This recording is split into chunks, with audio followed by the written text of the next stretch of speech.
दिसंबर की 13वीं शाम है।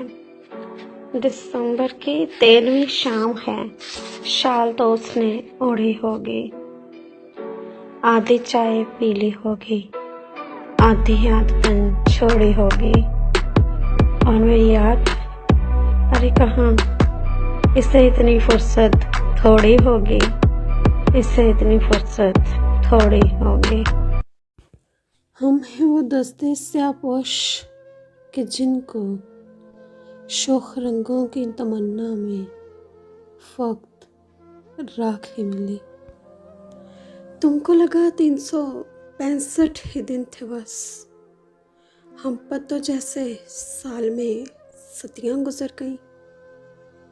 सब्र करने भी आऊं तो मुड़ के भी ना देखूं मैं, तुमने देखा ही कहाँ है मेरा पत्थर हो जाना।